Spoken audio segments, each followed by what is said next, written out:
주머니에 돈은 한 푼도 없고 20년 전에. 그래서 우리 교구의 최고의 원로 신부님, 또 내가 사랑하는 선배 신부님한테 찾아가서, 신부님, 제가 거기 생태마을을 꾸미고 싶은데 저는 주머니에 돈이 한 푼도 없습니다. 저를, 그때 제일 큰 본당에 계셨으니까 저를 도와주시면 감사하겠습니다. 그랬더니 신부님이 한참 저를 쳐다보시더니, 그래, 네가 한다면은 내가 너를 도와줄게.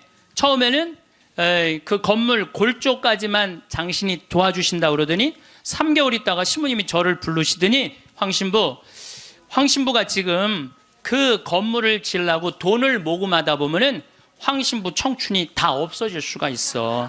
그러니까 내가 완성까지 해줄 테니 황신부는 거기를 아름답게 운영하는 것만 고민하면 좋겠어.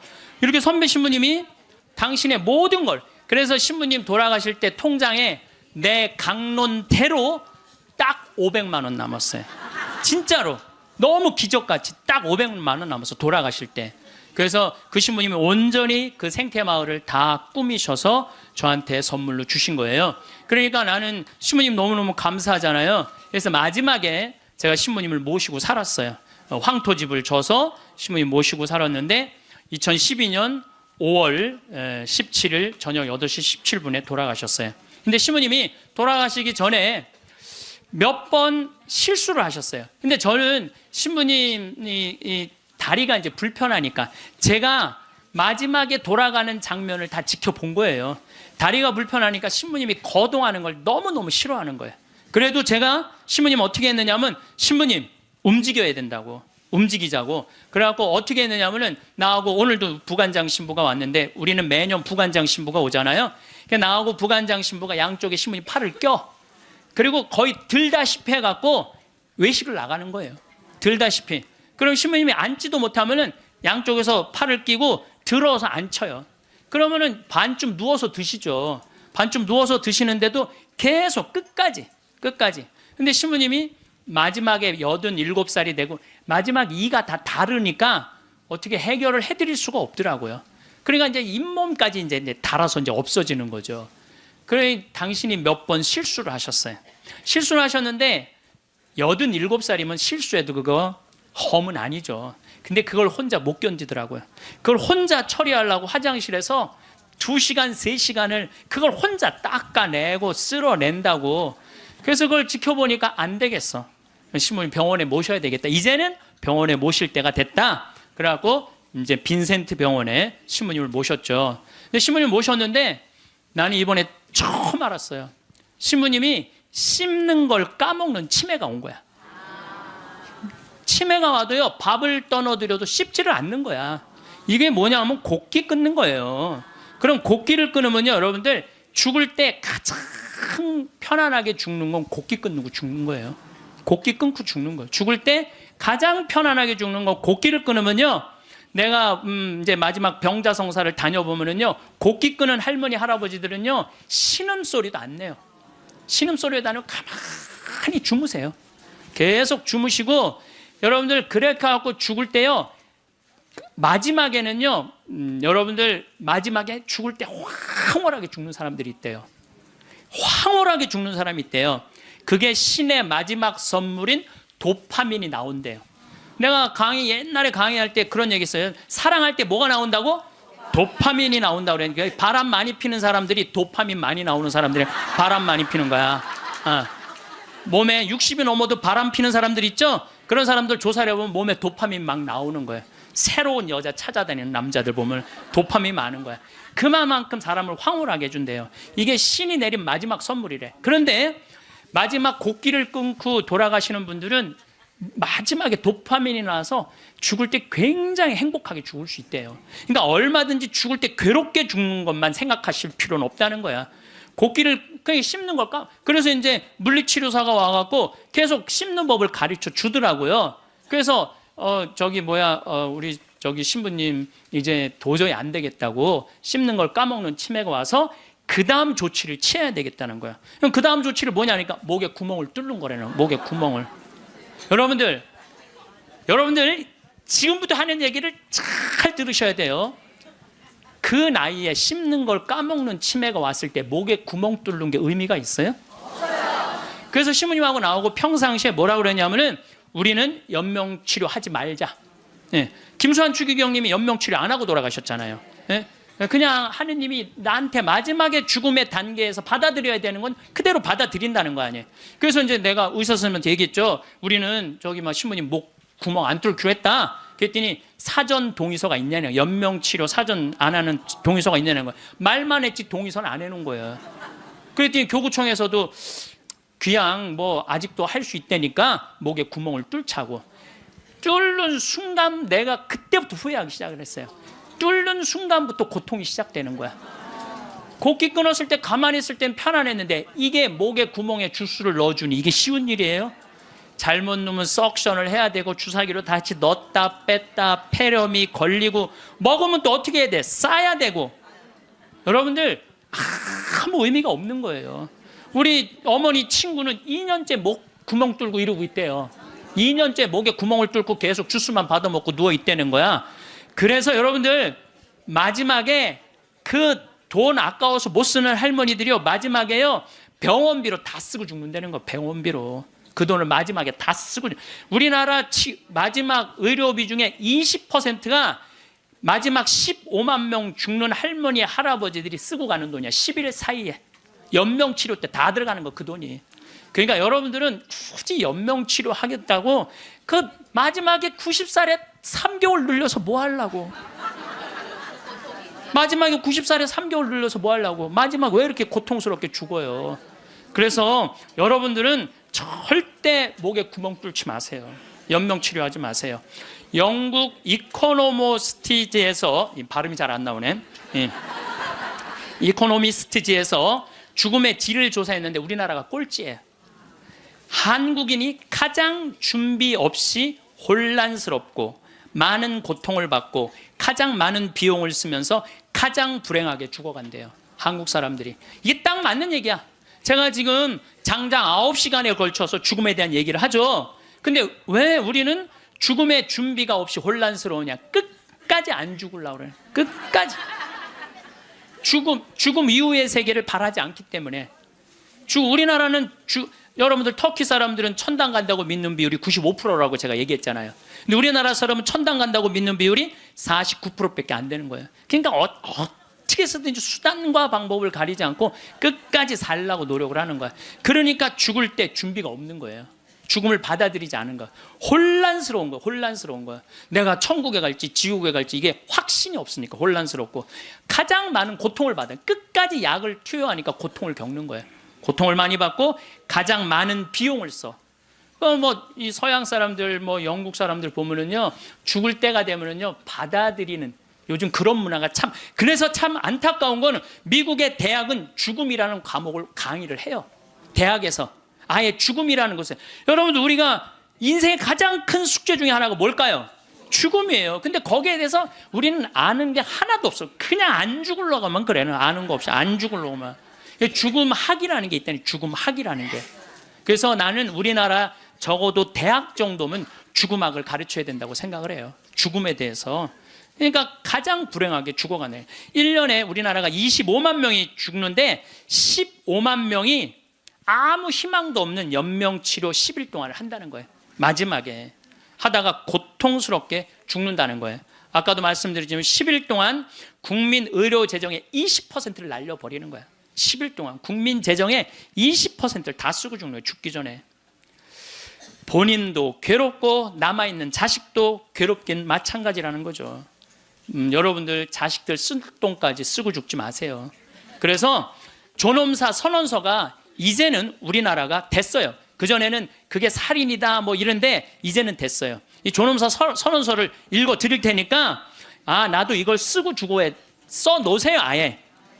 평화방송에서 자막에 내보내세요. 받아 적게. 존엄사 선언서. 나는 내가 불치병에 걸렸을 때나 사망의 시기가 가까워지고 있는 경우를 대비해서 나의 가족과 친척 및 나를 치료하고 있는 의료인들에게 다음과 같은 희망을 남깁니다. 이 선언서는 나의 정신이 건강한 상태에 있을 때 작성했음을 밝힙니다. 또한 나의 정신이 건강한 상태에 있을 때 내 스스로가 이것을 파기하든지 또는 철회하는 내용의 문서를 작성하지 않는 한 유효함을 밝힙니다. 1. 나의 병이 현재의 의학으로는 불치의 상태이고 이미 사망 시기가 가까워지고 있다고 진단된 경우에는 헛되게 사망 시기를 연장시키는 일체 행위를 거절합니다. 그러니까 이제 마지막에 여러분들 완전히 노안으로 죽을 때는요, 저 니마 그 강을 건너지 마오에 병원에 가도 의사가 뭐라고 그래요? 약을 먹어도 소용이 없대잖아요. 약을 먹어도 소용이 없을 때 굳이 막 바늘 꽂고 막 그럴 필요가 하나도 없다는 거예요. 그게 여러분들 마지막에 얼마나 괴로운지 몰라요. 제가 마지막에 괴롭게 죽는 분들을 너무 많이 봤거든. 병자성사 쫓아가서 보면은 막 피를 토하고 막 온몸을 떨고 죽는 사람들도 많아요. 그런데 정말로 곱게 죽는 할머니들, 내가 정말로 잊지 않는 할머니야. 보자, 비산동 보자니까 22년 전 보자 때인데 새벽에 막 사정환을 두들기는 거예요. 나가보니까 그냥 덩치가 이만한 고등학교 2학년 3학년 여학생인데, 신부님 우리 어머니 돌아가셔요 그런데 99살이래 그래갖고 새벽에 쫓아갔죠. 쫓아갔는데 내가 가니까 할머니 참 곱더라고요. 그런데 내가 병자성사를 하는데 아들이 어머니 신부님 오셨어요. 그러니까 나하고 눈을 마주치더니 내가 병자성사 전례를 하는데 내 손 따뜻하더라고. 손이 내 손을 잡고 전례가 마지막 우리 주 그리스도를 통하여 비나이다 하는데 딱 돌아가시더라고요. 아주 그 할머니는 내 생각에는 그냥 직천당 간 거야. 그래서 우리 아들이 우리 어머니가 신부님 오실 때까지 기다린 것 같다고. 그렇게 아주 곱게 죽는 사람도 있어요. 근데 어떤 약을 많이 쓴 사람들은 진짜 마지막에 고통스럽게 죽어요. 몸을 막 부들부들 떨고. 내가 얼마 전에도 어떤 형제가 그렇게 강남 성모병원에서 갔는데 그 부들부들 온 침대가 흔들리게 그러다가 세상을 떠난 형제도 있어요. 그러니까 마지막에 연명치료한다는 게 의미가 없다니까요. 마지막에. 그래서 나의 병이 현재 의학으로는 불치의 상태이고 이미 사망 시기가 가까워지고 있다고 진단된 경우에는 헛되게 사망 시기를 연장시키는 일체 행위를 거절합니다. 그 맞는 얘기죠. 두 번째, 단 이 경우 나의 고통을 완화시킬 수 있는 조치는 최대한 실시하십시오.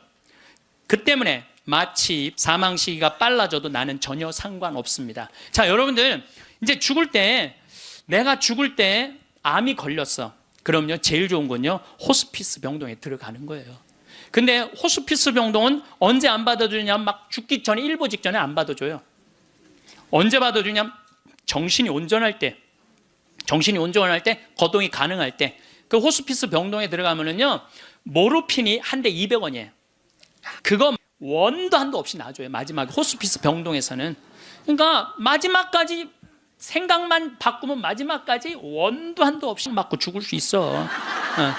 그래서 이걸 뭐라고 그러냐면은 암성 통증이 없게 해준다는 거예요. 암성 통증이. 근데 여러분들 엄청난 차이가 있어요. 끝까지 살라고 항암제 하잖아요. 그럼 마지막까지 고통스럽게 살다가 죽는 거야. 근데 내가 80이 넘으면, 여러분들 지난번에 삼성의료원에서 조사를 해봤대요. 80이 넘어갖고 항암의 의미가 있느냐 없느냐, 아무 의미가 없다는 거예요.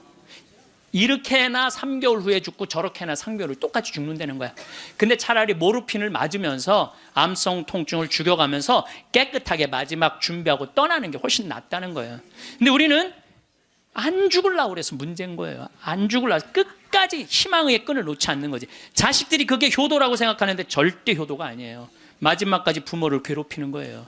그래서 여러분들도 때가 되면은 그냥 호스피스 병동에 들어가서 원도 한도 없이 맞고 죽으셔요. 죽을 때. 그래서 그 얘기가 이 얘기예요. 단 이 경우 나의 고통을 완화시킬 수 있는 조치는 최대한으로 실시하라는 거예요. 그 때문에 사망 시기가 빨라져도 나는 전혀 상관없습니다. 세 번째, 내가 수개월에 걸쳐 이른바 식물인간 상태에 빠진 경우에는 일체 생명 유지 조치를 취하지 않기를 바랍니다. 산소호흡기 될 필요가 없다는 거예요. 이미 식물인간이 됐는데. 이상 나의 존엄사 선언이 충실하게 실행될 수 있도록 노력해 주신 분들에게 깊은 감사의 말씀을 드립니다. 그리고 그분들이 나의 희망에 따라 행하신 모든 일들의 책임은 나 자신에게 있다는 것을 밝힙니다. 2015년 1월 7일, 오늘로 내가 해놨어요. 예. 주민등록번호, 이름, 서명.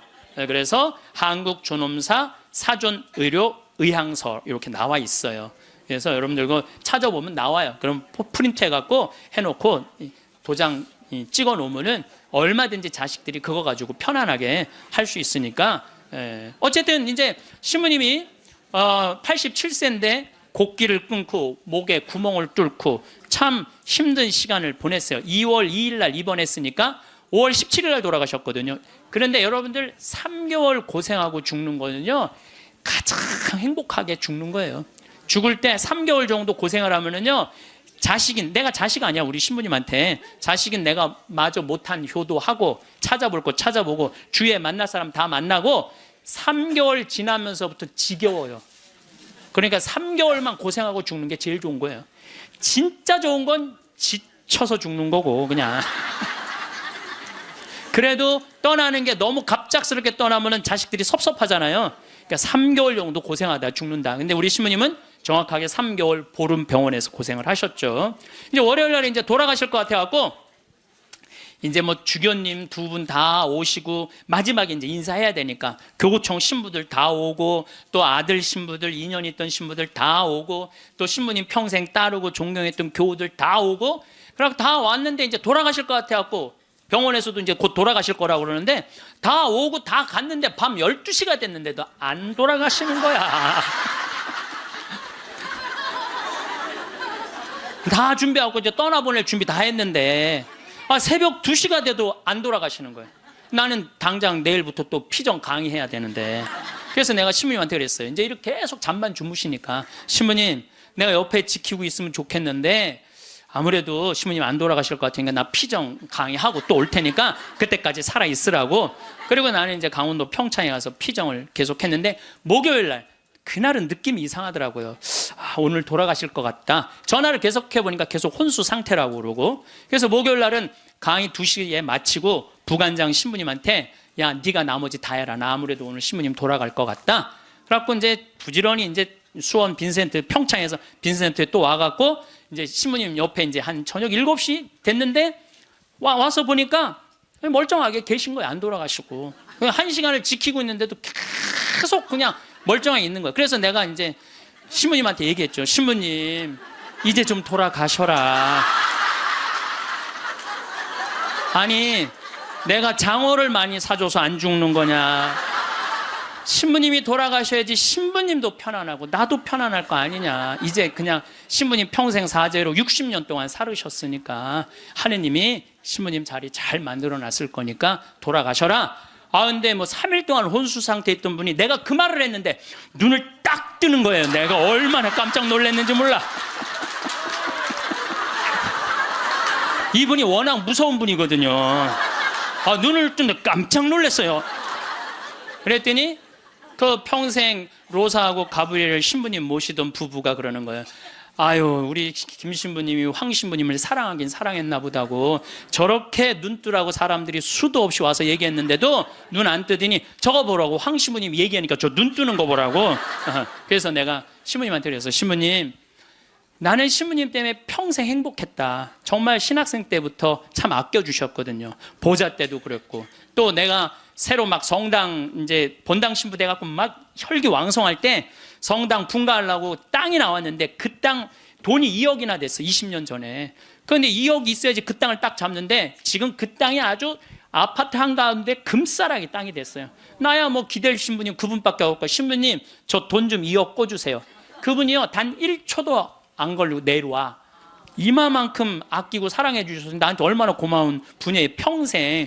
그래서 내가 신부님한테 신부님 내 평생 내 바람막이고 내 의지가 됐는데 너무너무 고맙다고. 그리고 신부님 오늘 내가 다 오라고 그랬거든. 신부님 친한 그 사랑했던 분들 교우들 다 저 눈 좀 마주치라고 다. 그랬더니 내가 시키는 대로 눈을 다 마주치더라고요. 그럼 마지막에 이제 내가 손을 꼭 잡고 신부님 너무너무 고마웠다고. 근데 신부님이 내 손을 꼭 잡더니 눈을 그대로 숨을 거두시더라고요. 네, 그래서 아니 나는 우리 신부님처럼만 죽을 때 죽는다면 원도 한도 없겠어요. 원도 한도 없. 그래서 이제 의사가 와갖고 사망 선언을 하더라고요. 그래서 이제 신부님 떠나 보냈어요. 근데 신부님이 그게 문제가 아니야. 신부님하고 평상시에 뭐가 제일 신부님하고 싸웠느냐면 이놈의 영정사진 때문에 제일 싸웠어요. 영정. 나는 신부님이 50살 때 빵똥 모자를 쓰고 곰방대를 탁 물고 흑백 사진인데 너무 멋있더라고요. 신부님 나 이걸로 영정사진 할 거다. 그랬더니 신부님 싫다는 거예요. 왜 싫으냐 그랬더니 신부님이 하시는 말씀이 무슨 신부가 담배 피는 걸 영정사진으로 하느냐고. 담배 피는 걸. 자기 로만 칼라 찬 걸로 하고 싶다는 거. 로만 칼라 찬 걸로. 그래서 60대로 할 거냐 70대로 할 거냐 80대로 할 거냐 그거 갖고 맨날 싸웠어요. 이걸로 할 거냐 저걸로 할 거냐. 그래서 우리 로사하고 가브리엘 형제자매하고 우리 센시하고 신부님 고를 자격이 없다고. 우리가 그냥 신부님 돌아가시면 우리가 얹어놓으면 그걸로 끝이라고. 예? 아무리 신부님이 살아생전에 대단했더라도 죽으면 뭐 마음에 안 든다고 관뚜껑 열고 나와서 바꿀 거냐. 우리가 할 거다. 근데 결국은 신부님 70살 때 찍은 영정사진으로 하고 이제 내 사무실에 지금 이렇게 걸어놔갖고 내가 저 퇴근합니다. 그리고 요즘도 그렇게 했는데 우리가 영정사진도 문제예요. 여기 계신 여러분들 영정사진 제대로 준비하는 사람 없어요. 자식들이 여러분들 어머니 영정사진 찍읍시다 하고 여러분들 얼굴 들이대고 사진 찍을 수 있을 것 같아요? 여기 계신 분들 늙으면 죽어야 돼. 이거 새빨간 거짓말이에요. 새빨간 거짓말이에요. 내가 본당 신부할 때 87살 먹은 루시아 할머니 있었어요. 이 할머니 북에서 넘어와갖고 남편 일찍 사별하고 자식 아들 둘 키웠는데 10년 동안 누워 있었어요. 그러니까 10년 동안 누워 있으니 얼마나 힘들어. 그러니까 내가 봉송체 갈 때마다 할머니가 신부님 나 이제 더 이상 사는 거 싫어. 나 이제 죽어도 여한 없으니까 신부님 하느님하고 친하지 않느냐고. 그러니까 나 좀 빨리 데려가게 해달라고. 기도 좀 해달라고. 그럼 내가 할머니 손 꼭 붙잡고 할머니 걱정하지 마세요. 내가 성당 가서 어떻게 해볼 테니까 걱정하지 마세요. 맨날 그랬어요. 네 할머니 내가 본당 이제 떠나고 평창 들어갈 때까지 안 돌아가셨어요. 네 할머니 93살에 돌아가셨어요. 근데 그 아들하고 며느리가 마지막에 이제 나한테 와서 어머니 돌아가셨다고 인사 보고하러 왔는데 그 며느리가 정말로 기가 막힌 얘기를 하더라고요. 신부님 우리 어머니가 맨날 나 데려가게 해달라고 나 빨리 죽고 싶다고 새빨간 거짓말이었다는 거예요. 왜 그러냐 그러니까 93살에 혼수 상태가 돼갖고 이제 분당에 있는 재생병원에 입원을 시켰대요. 그러니까 이제 그 며느리가 성가대원을 했었는데 성가대원들이 위로를 온 거야. 그러니까 이제 기도를 해주면서 그 안젤라라는 자매가 그 며느리한테 그랬다는 거예요. 아 이제 이번에는 돌아갔으면 좋겠다고. 이제 할머니 혼수 상태에 있는데 이번엔 돌아가셨으면 좋겠다. 그만 자매님 괴롭히고. 그리고 위로를 하고 갔대요. 근데 이 할머니가 혼수 상태에서 깨어나서 첫 마디가 뭔지 알아요? 안젤라 전현 만나지 말아라. 이게 첫 마디야. 이게 첫 마디.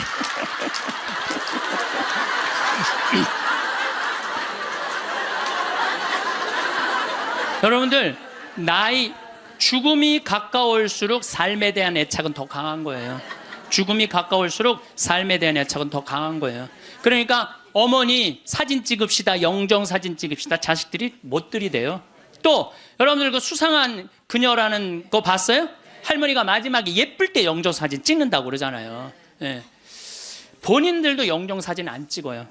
찍으면 죽어야 되는 줄 알고. 그렇게 죽기 싫어하는데 영정 사진 찍어. 그러니까 이제 마지막에 언제 찍느냐면 막 숨 넘어가기 일보 직전에 엄마 영정 사진 하나를 준비 못 해놓은 거야. 이걸 찍는 거야. 이걸.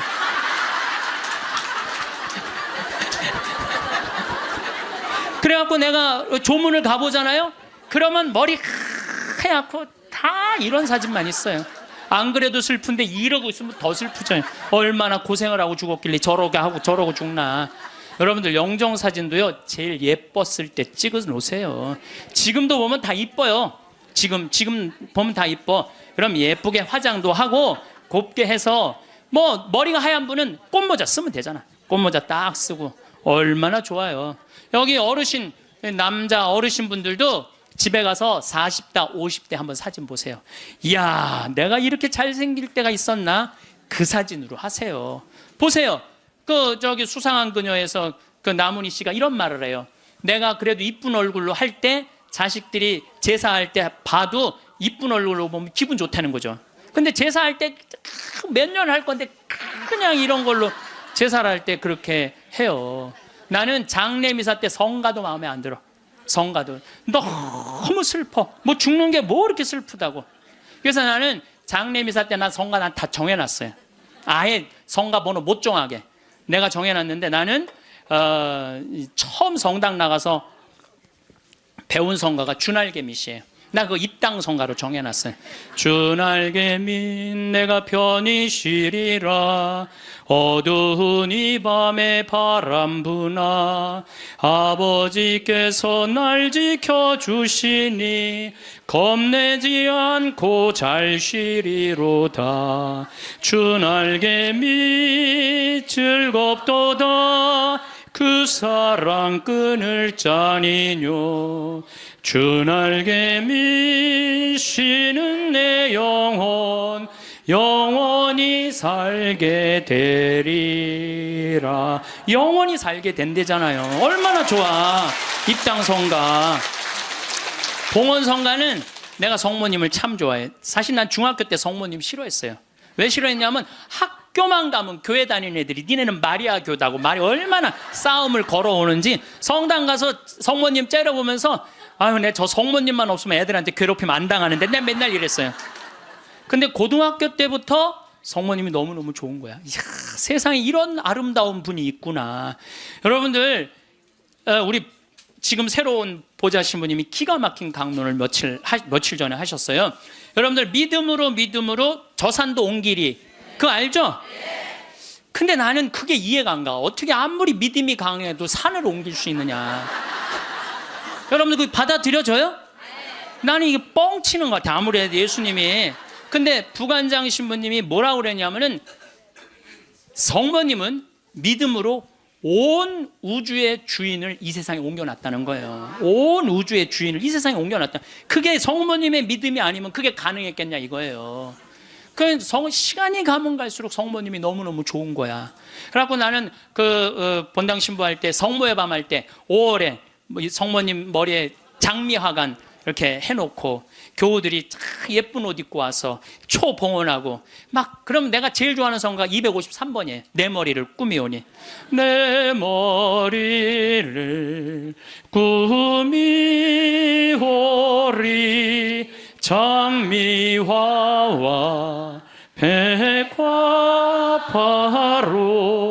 유향연기 피우오리.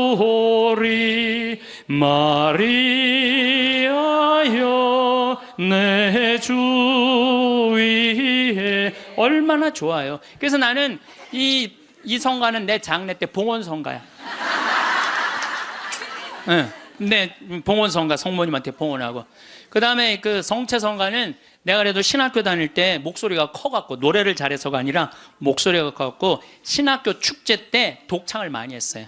그때 내가 늘 즐겨 부르던 노래가 시 프랭크의 파니스 안젤리쿠스예요. 파니스 안젤리쿠스 피 파니스 미눔. 이건데 이건 일반인이 못 불러, 음이 높아갖고. 그래서 난 죽을 때 아예 성악가 한 놈을 사놓고 죽을 거야. 아예. 야, 너 나 죽으면 꼭 가서 불러라. 아예 돈을 줘놓고. 예. 퇴장성가는 내 한평생을 예수님 안에 내 온전하게 그 말씀 안에 내 결코 뒤를 바라봄 없이 그분만을 따릅니다. 얼마나 좋아, 한평생 예수님 따른다는 거. 나는 내 장례 때 이런 성가 울려 퍼지는 거 원하지 않아요. 오늘이 세상 떠난 이 영혼 보소서, 이런 거 원하지 않아. 내가 뭐 죽으러 가?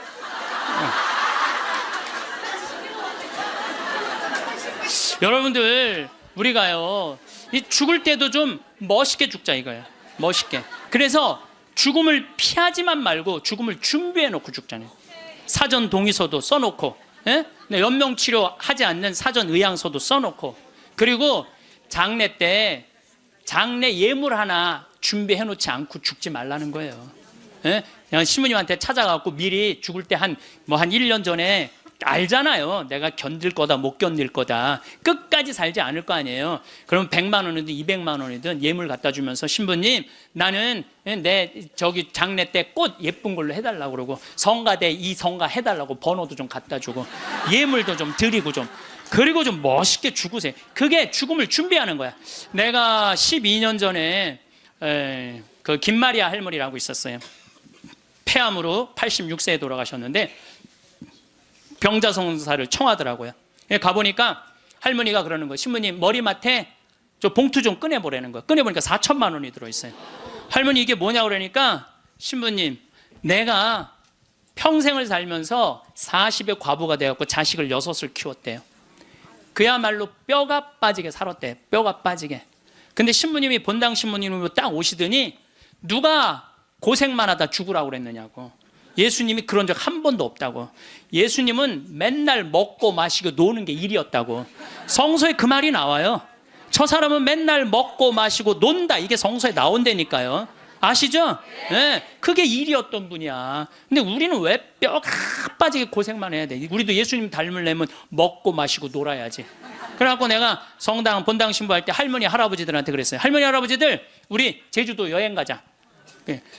자기 돈으로 돼갖고 여행을 안 가면 누가 돼서 가야 돼? 자식들이 돼야 되잖아요. 근데 누가 늙은 엄마 데리고 제주도 여행을 가요? 신혼여행이나 가지. 그래갖고 돈 걱정하지 말아라. 여기 헌금봉투에 돈 많다. 이걸 가지고 가자. 그래갖고 성당 예산으로 할머니 할아버지 200명 데리고 제주도를 4박 5일 갔었어요. 그런데 딱 비행기를 탔는데 그 기장님이 딱 능평성당 노인대학 대건 노인대학 할머니 할아버지들 환영합니다. 즐거운 여행 되십시오. 할머니들이 깜짝 놀라는 이게 뭔 소린가. 평생 그런 대우를 받아봐요. 비행기 기장님이 여행 잘하시라고 그러니. 그리고 이제 마라도를 가는데 그날따라 날치가 날아가는데 막 30m씩 날치가 날아가는데 막 기가 막힌 거예요. 그러니 이 할머니들이 신부님이 손잡고 회 먹으러 가지, 배 타러 가지, 얼마나 신나요. 그러면서 그 할머니 마리아 할머니가 그래요. 내 평생 신부님하고 산 3년처럼 행복했던 적은 없다는 거예요. 신부님이 청와대도 데리고 가고, 청와대도 여러분들 청와대도 신청만 하면 다 들어갈 수 있어요. 청와대도 신청만 하면 다 들어가. 그 다음에 강원도 생태마을은 내가 그 주인이니까 맨날 3박 4일씩 할머니들 데려와서 놀고 래프팅 태워주고. 그러니까 자기는 그 3년 동안 사는 게 인생에 그렇게 행복했을 적이 없었다는 거야. 정말 성당 가는 게 소풍 가는 기분이었대. 매일매일. 근데 신부님 말대로 내가 할머니가 돈이 많았는데 쓸 줄을 몰랐던 거야.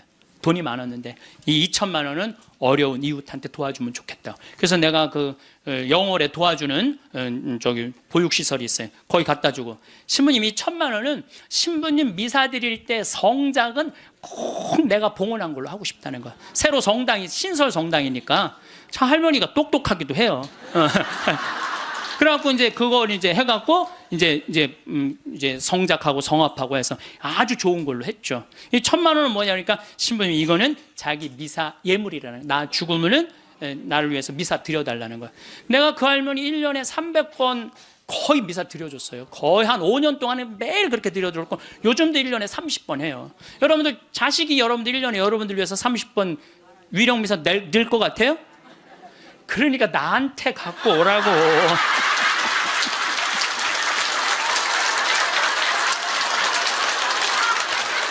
이거는 농담이에요. 이거는 농담이고 본당 신부님한테 갖다 드리세요. 본당 신부님한테. 그래서 뭔가 자기 죽음을 준비할 줄 알아야 돼. 나는 어떻게 살 것이고 어떻게 죽을 것인가. 나는 죽을 때 연명 치료하지 않고 내 영정 사진은 어떻게 해놓고 이렇게 준비를 하나하나 해두시면서 삶을 이렇게 멋있게, 아까 이혜인 수녀님처럼 이렇게 빨랫줄에 늘어놓고 내 삶이 이렇게 노을에 물들듯이 이렇게 바라볼 수 있는 그런 분들이 저는 됐으면 좋겠어요. 여러분들, 내가 2017년 9월 30일부터 10월 9일까지 추석이 끼어갖고 황금 연휴야. 2017년이라 봤자 이제 뭐 3년밖에 안 남았잖아요. 여러분들은 뭐 황금 연휴하고 아무 상관없는 분들이지만은 계속 황금 연휴잖아, 지금. 계속. 앞으로 50년 동안 황금 연휴. 예. 근데 어쨌든 우리 생태마을에 매년 이제 정월만 되면 나한테 와갖고 세배를 하는 아이들이 있어요. 내가 얘네들을 언제부터 봤냐? 중학교 3학년 때부터 봤던 애들이야. 그래갖고 저기 다시 또 본당 신부로 가갖고 혼배해주고 걔네들 난 애들 유아세례 주고 뭐 다 그랬던 애들인데 아버지 같은가 봐.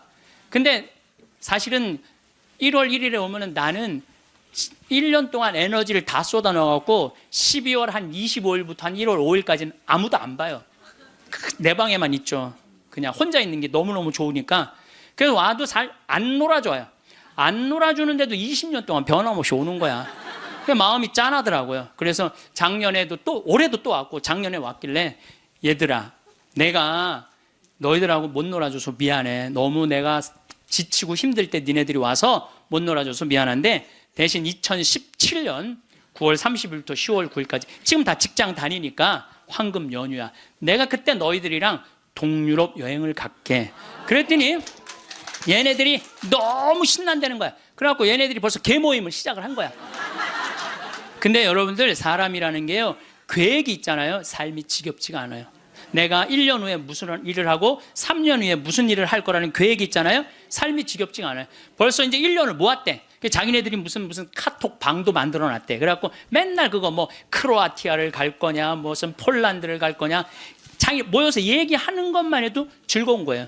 모여서 얘기하는 것만 해도. 그래서 여러분들도 계획을 세우세요. 얘네들이 뭐 한 달에 한 20만 원씩 모은대요. 그러면 충분히 갔다 오거든요. 아니 뭐 무슨 사치를 하라고 그래? 낭비를 하라고 그래? 지금 2년 전부터 모아갖고 한 5년 모아갖고 가는 건데 자기네들이 너무너무 행복하대요. 그래갖고 거기 벌써 20명이나 모였대. 한 10명 데리고 가려고 그랬더니 우리 직원들도 자기네들도 간다는 거야. 네. 저는 여러분들, 제가 요즘 아프리카 봉사를 참 많이 하잖아요. 난 우리 직원들한테 이번 연말에 직원들 회의를 하는데 직원들한테 너무너무 고마운 게 얘네들 분유를 대주는 그 기관에서 작년 말로 분유를 끊었대요. 수녀님이 걱정을 하더라고요. 그래서 내가 우리 직원들한테 넌지시 얘기했어요. 야, 거기 분유 우리 잠비아 우리 생태마을 직원들이 모아서 보내주면 안 될까? 그랬더니 직원들이 막 회의를 하더니 30명 직원들이 하겠다고. 보니까 1년 내내 분유를 대줄 수 있겠더라. 우리 직원들이 이렇게 내는 걸 보니까. 우리 또 보좌 신부님은 11조를 또 한대요. 신부된 지 1년밖에 안 된 신부인데 자기는 꼭 11조 하나님한테 봉헌한대요. 전 신부는 안 그래도 되는데 굳이. 그럼 보좌 신부가 이제 한 달에 이제 10만 원씩 내놓을 것 같아 보니까. 그러니까 뭐 합치면은 걔네들 뭐 분유 충분하게 먹을 수 있을 것 같아. 그래서 여러분들도 아프리카 가는 거를 멀게 생각하지 마세요. 아프리카 여러분들 얼마면 가느냐? 비행기가 한 230만 원이야. 그리고 여러분들 한 달에 30만 원이면 여러분들 먹는 거 충분히 떨어져요. 30만 원만. 그럼 230만 원에 30만 원이면 360만 원 아니에요. 그렇죠? 600만 원. 그리고 400만 원은 거기다 주고 1000만 원만 있어도 아프리카 1년 갔다 올 수 있어요. 거기 가면 여러분들 할 일 너무너무 많아요. 지금 옥수수가 막 자란대. 풀도 뽑고 또 애들도 씻겨주고 병원 청소도 해주고 또 내가 이제 이번 여름에 대학생 40명을 데리고 아프리카에 갈 거예요. 여러분들 자녀들 또 이 방송을 보는 분들 중에서 원한다면 아프리카 우리 생태마을로 자원해 주세요. 그리고 이번에는 가갖고 우리 문화교류도 할 거야. 또 안과 선생님 많이 필요해요. 안과 선생님들도 있으면 자원을 해주면은 여러분들 가갖고 1년 아프리카, 여러분들 생각 60살 되면요, 제가 얘기했잖아요. 이 0.7년 곱하면 6, 7이 42야. 42살이야. 42살에 한국에서 그냥 1년 1,000만 원 써요. 1년 1,000만 원 쓰신다니까. 그러니까 그거 가지고 내 생각에는 아프리카 가서 1년 동안 봉사활동 하고 오잖아요. 여러분들 삶이 달라져요. 완전히 달라진다는 내가 확신합니다. 남을 위해서 한번 인생을 살아보잖아요. 남을 위해서 사는 것처럼 의미가 있는 게, 내가 그 치과 의사 선생님들이 사실은 일주일을 비우면은요, 치과는 돈이 얼마야. 근데 첫 해는 두 분을 데리고 갔는데 조금 좀 미안하더라고요. 근데 둘째 데리고 갔는데 자기네들이 너무 행복해 하는 거야. 근데 지난 월요일 날 그 선생님들 모였는데 더 많이 끌어모아갖고 간다는 거예요. 막 가슴이 설렌다는 거예요. 자기네들 한 달에, 한 주면 2천만 원, 3천만 원 돈을 못 버는 건데 막 설렌다는 거예요. 남을 도와주고 어려운 사람을 위해서 자기가 무언가 할 수 있다는 건요, 인생이 즐거운 거야. 여러분들 이 세상 살면서 나만을 위해서 살다 가면 그 얼마나 어리석은 일이에요. 이웃을 위해서도 좀 살고, 그런 설계를 한번 해보라는 거예요. 나도 한번 아프리카 한 1년 가갖고 봉사활동 한번 해봐야 되겠다. 그런, 우리가 한국에서 욕심 부리면서 지지고 볶고하지 말고, 맨날 싸우고 죽이는 것만 보고 그러지 말고, 예? 좀 그 아름다운 데 가갖고 수녀님들하고 같이 기도도 좀 하고, 그 아프리카에서 수사님, 수녀님들 많으시거든요. 그 수녀님들하고 얘기도 좀 하고, 영어 안 돼도 다 통해요. 걱정하지 마세요. 말 안 해도 다 통하니까 걱정하지 마시고. 내가 뭐 그런 도전을 해보면은요, 사는 게 즐거울 거야. 근데 그냥 오늘이 저날이고 저날이 이날이고 이런 사람들은요, 사는 게 너무너무 재미없어요. 우리는 모두 시간 속을 걷는 여행자와 같습니다. 태어나던 그 순간부터 지금 이 자리에 이르기까지 셀 수 없이 많은 풍경을 지나왔습니다. 때로는 꽃이 만발한 봄날의 언덕을 지나며 미소 지었고, 때로는 비바람 몰아치는 겨울 들판에서 고개를 숙이며 걸었습니다. 기쁜 날도 있었고 눈물 찢던 날도 있었습니다. 웃음으로 시작된 아침도 있었고 한숨으로 마무리된 저녁도 있었습니다. 그런데 신기한 것은 그 모든 순간들이 사라지지 않고 우리 안에 켜켜이 쌓여 지금의 우리를 만들었다는 사실입니다. 마치 나무의 나이테처럼 해마다 새로운 층이 더해져 더욱 단단하고 깊이 있는 존재로 성장해 온 것입니다. 어린 시절의 순수함도, 청춘의 열정도, 중년의 깊이도, 그리고 지금 이 순간의 지혜도 모두 우리를 구성하는 소중한 조각들입니다. 삶이란 이처럼 한 걸음 한 걸음 나아가며 자신만의 지도를 완성해가는 과정입니다. 누구나 처음에는 백지 상태의 지도를 들고 출발합니다. 그리고 걸어가며 하나씩 길을 그려 넣습니다. 여기서 넘어졌던 돌부리도 표시하고 저기서 만났던 아름다운 꽃밭도 그려 넣습니다. 때로는 길이 보이지 않아 막막하고, 때로는 험한 산을 만나 숨이 차오르기도 합니다. 갈림길에서 어느 쪽으로 가야 할지 몰라 한참을 서성이기도 하고, 잘못된 길로 접어들어 되돌아가야 하는 고생을 하기도 합니다. 하지만 돌아보면 그 모든 길이 지금의 나를 잇게 한 소중한 발자취입니다. 평탄했던 길에서는 여유를 배웠고, 험했던 길에서는 인내를 익혔습니다. 혼자 걸었던 길에서는 자립심을 기르고, 누군가와 함께 걸었던 길에서는 동행의 소중함을 깨달았습니다. 우리가 지나온 모든 길에는 저마다의 의의와 가르침이 숨어 있었던 것입니다. 우리는 삶의 끝자락에 대해 이야기하는 것을 종종 주저합니다. 마치 입에 올리면 정말로 현실이 될 것처럼 애써 외면하기도 합니다. 죽음이라는 단어 자체를 금기시하며 그 주제를 꺼내는 것만으로도 불길하다고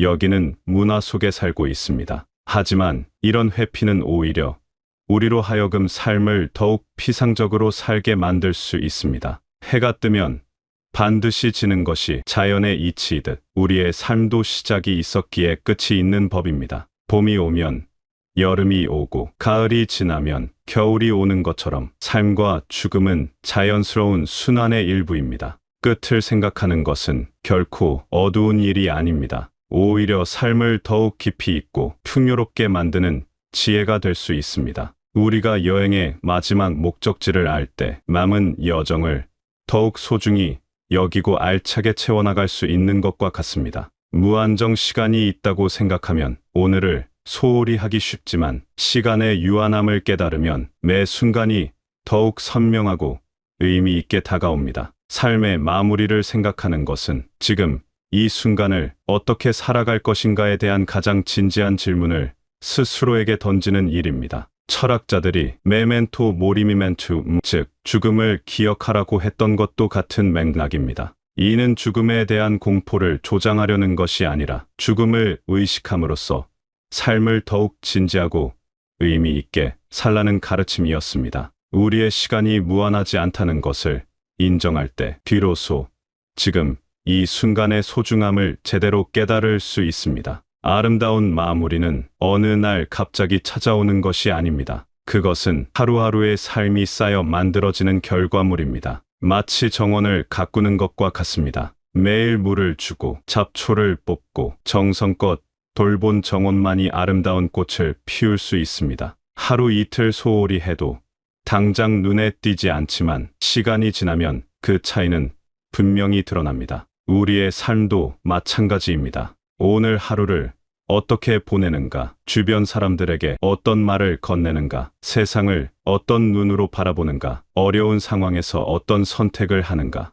이 모든 작은 일들이 모여 인생의 마지막 풍경을 결정합니다. 친절한 말 한마디, 따뜻한 미소 하나, 도움의 손길 하나가 모두 우리 삶에 높이는 벽돌과 같습니다. 잘 마무리된 삶은 마지막 순간에 이르러서야 급하게 준비하는 것이 아니라 살아온 날들 속에서 이미 완성되어 가는 것입니다. 매일 아침 일어나 감사 인사를 드리고 가족에게 사랑한다는 말을 전하고 이웃에게 안부를 묻고 자연의 아름다움에 감탄하는 것. 이런 소소한 일상들이 쌓여서 삶의 마지막 장면을 아름답게 장식하게 됩니다. 또한 실수했을 때는 진심으로 사과하고 상처받은 마음은 치유하려 노력하고 갈등은 화해로 풀어나가려는 자세도 중요합니다. 미움보다는 용서를, 원망보다는 이해를, 비판보다는 격려를 선택하는 하루하루가 모여 우리 삶의 마지막을 평안하게 만들어갑니다. 우리는 살아가면서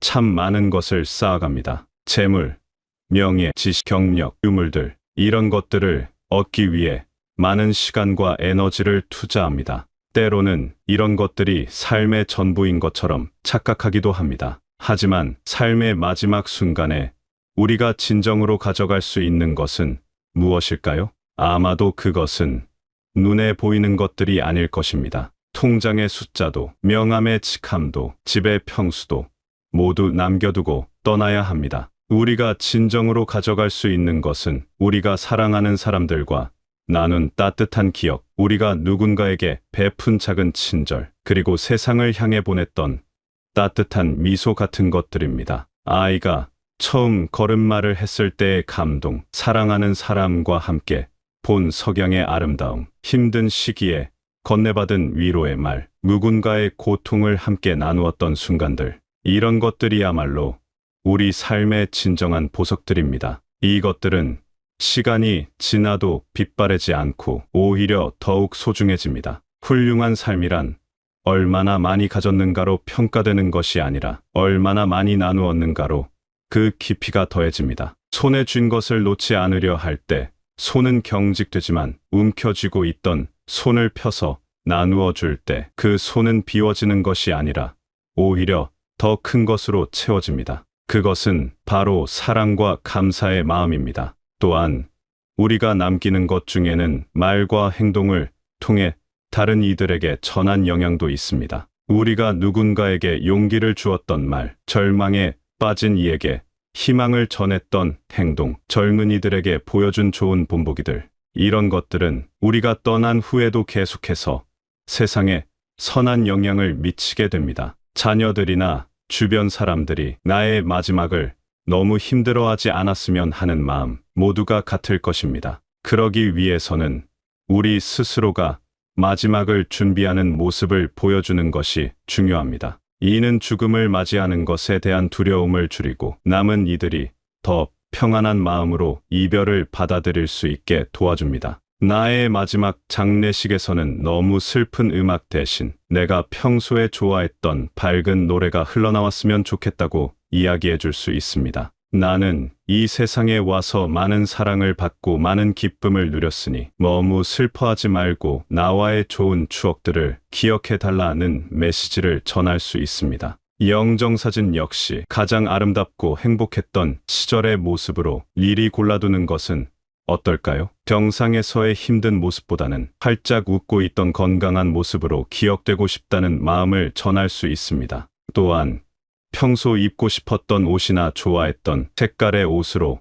마지막 모습을 준비하는 것도 좋은 방법입니다. 이러한 준비는 단순히 장례식의 형식을 정하는 것이 아니라 남은 이들에게 나의 마지막을 어떻게 기억해 주었으면 하는지를 알려주는 따뜻한 배려가 됩니다. 또한 우리 스스로에게는 삶의 마지막 페이지를 내 손으로 직접 쓰는 의미 있는 일이 될 것입니다. 더 나아가 평소에 고마웠던 사람들에게 편지를 미리 써두거나 사랑한다는 말을 더 자주 표현하는 것도 좋습니다. 미안하다, 고맙다, 사랑한다는 말을 아끼지 말고 전하는 것이야말로 가장 큰 유산이 될 수 있습니다. 우리는 때로 지나온 세월을 후회하며 아쉬워하기도 합니다. 그때 다른 선택을 했더라면, 좀 더 용기를 냈더라면, 더 노력했더라면 하는 아쉬움들이 마음을 무겁게 만들기도 합니다. 또 때로는 미래에 대한 걱정으로 잠 못 이루기도 합니다. 앞으로 어떻게 될까? 건강은 괜찮을까? 가족들은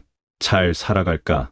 하는 염려들이 마음을 어둡게 하기도 합니다. 하지만 과거는 이미 지나간 시간이고 미래는 아직 오지 않은 시간입니다. 우리에게 주어진 유일한 시간은 바로 지금입니다. 과거의 후회에 매여 있거나 미래의 걱정에 사로잡혀 있다면 정작 소중한 현재를 놓치게 됩니다. 지금 이 순간 따뜻한 차 한 잔을 마실 수 있다는 것에 감사하고 창문으로 들어오는 햇살을 느낄 수 있다는 것에 기뻐하고 사랑하는 이의 목소리를 들을 수 있다는 것에 행복을 느끼는 것. 이것이 바로 삶을 가장 충실하게 사는 방법입니다. 아침에 눈을 떴을 때 오늘도 새로운 하루가 시작되었구나 라고 감사할 수 있는 것. 밥을 먹을 때 그 맛을 온전히 느끼며 이렇게 맛있는 음식을 먹을 수 있어서 고맙다고 생각할 수 있는 것. 산책을 하며 바람의 시원함을 느끼고 꽃의 향기를 맡을 수 있는 것. 이런 평범한 일상의 순간들이야말로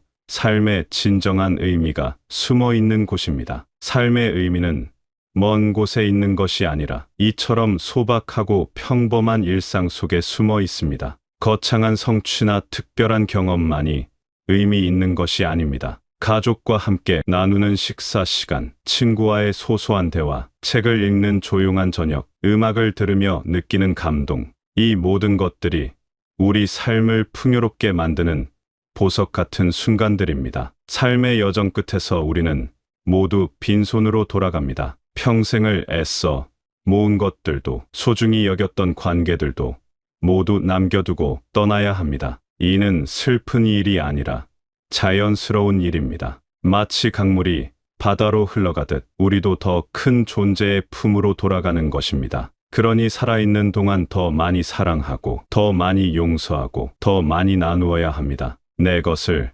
조금 덜어내어 주변을 돌아보는 삶. 나의 작은 나눔이 누군가에게는 큰 위로와 희망이 될 수 있습니다. 내가 가진 것이 많지 않더라도 상관없습니다. 따뜻한 말 한마디, 격려의 눈빛 하나, 진심, 어린 관심 하나만으로도 충분히 큰 선물이 될 수 있습니다. 또한 우리가 살아온 경험과 지혜를 젊은 세대에게 전하는 것도 중요한 나눔입니다. 우리가 겪었던 실패와 성공, 슬픔과 기쁨의 경험들이 후배들에게는 소중한 가르침이 될 수 있습니다. 이런 어려움이 있을 때는 이렇게 하면 좋겠다. 이런 상황에서는 이것을 조심해야 한다는 조언들이 그들의 길을 좀 더 평탄하게 만들어줄 수 있습니다. 그렇게 살아간다면 우리의 삶은 마지막 순간에 더욱 찬란하게 빛날 것입니다. 많은 것을 소유했기 때문이 아니라 많은 것을 나누었기 때문에 빛날 것입니다. 큰 성취를 이루었기 때문이 아니라 작은 친절을 베풀었기 때문에 의미 있을 것입니다. 인생은 한 권의 책과 같습니다. 우리는 매일 새로운 페이지를 써 내려가는 작가입니다. 어떤 날은 희극을, 어떤 날은 비극을, 어떤 날은 로맨스를, 어떤 날은 모험담을 써 내려갑니다. 때로는 글이 잘 써지지 않아 종이를 구겨버리고 싶을 때도 있고, 때로는 너무나 아름다운 문장이 써져 스스로 감탄할 때도 있습니다. 우리 인생의 책에는 다양한 등장인물들이 나타납니다. 가족, 친구, 동료, 스승들, 때로는 주인공이 되기도 하고, 때로는 조연이 되기도 하며, 때로는 잠깐 스쳐가는 엑스트라가 되기도 합니다. 하지만 모든 역할이 나름의 의미가 있고, 모든 만남이 우리 인생 이야기를 더욱 풍성하게 만들어줍니다. 중요한 것은 마지막 장을 덮는 순간 참 좋은 이야기였다고 말할 수 있는 것입니다. 이는 모든 장이 완벽했다는 뜻이 아닙니다. 슬픈 장도 있었고 실망스러운 장도 있었지만 전체적으로 보았을 때 가슴 따뜻한 이야기였다고 느낄 수 있다면 그것으로 충분합니다. 여러분이 있어 내려가고 있는 삶의 이야기가 비록 화려하지는 않더라도 진솔하고 따뜻한 이야기로 채워지기를 바랍니다. 베스트셀러가 되지 않아도 괜찮습니다. 영화로 제작되지 않아도 상관없습니다. 중요한 것은 그 이야기를 읽는 이들, 즉 여러분을 사랑하는 사람들이 이런 사람과 함께 살 수 있어서 행복했다고 느낄 수 있는 이야기를 쓰는 것입니다. 지금까지 걸어온 모든 길에 의미가 있었음을 기억하십시오. 평탄했던 길에서는 감사를 배웠고, 험했던 길에서는 끈기를 기르며, 외로웠던 길에서는 자신의 내면을 발견했습니다. 여러분이 흘린 땀방울과 눈물방울 하나하나가 모여 지금의 여러분을 만들었습니다. 그 모든 과정이 무의미하지 않았습니다. 그리고 앞으로 걸어갈 길 위에서 너무 두려워하거나 조급해하지 마십시오. 이 인생의 시계는 각자 다른 속도로 움직입니다. 남과 비교하며 초조해할 필요가 없습니다. 그저 오늘 하루 주어진 이 시간을 소중히 여기며 살아가면 됩니다. 오늘 할 수 있는 작은 친절, 오늘 전할 수 있는 따뜻한 말, 오늘 나눌 수 있는 작은 사랑에 집중하십시오. 그렇게 하루하루를 살다 보면 우리의 삶은 어느새 아름다운 작품으로 완성되어 있을 것입니다. 마치 정원사가 매일 조금씩 정성을 기울여 아름다운 정원을 만들어가듯 우리도 매일 조금씩 사랑과 친절을 더해가며 아름다운 인생을 완성해갈 수 있습니다. 살아온 날들을 격려하고 살아갈 날들을 축복합니다. 과거의 실수는 용서하고 현재의 순간은 감사하며 미래의 가능성은 희망을 가지고 바라보십시오. 여러분의 삶이라는 이야기가 마지막 장까지 평온하고 아름답게 쓰여지기를 진심으로 기원합니다. 그리고 언젠가 우리 모두가 시간이라는 강의 끝에 도달했을 때 서로를 향해 말할 수 있기를 바랍니다. 당신과 함께 이 여행을 할 수 있어서 행복했습니다. 당신 덕분에 제 인생이 더욱 풍요로웠습니다. 이보다 더 아름다운 마무리가 있을까요? 삶은 계속됩니다. 우리의 사랑과 친절, 지혜와 경험은 우리를 기억하는 사람들을 통해 계속해서 세상에 전해질 것입니다. 그렇게 우리는 영원히 살아갈 것입니다. 사랑 안에서, 기억 속에서, 그리고 우리가 남긴 선한 영향력 안에서 말입니다.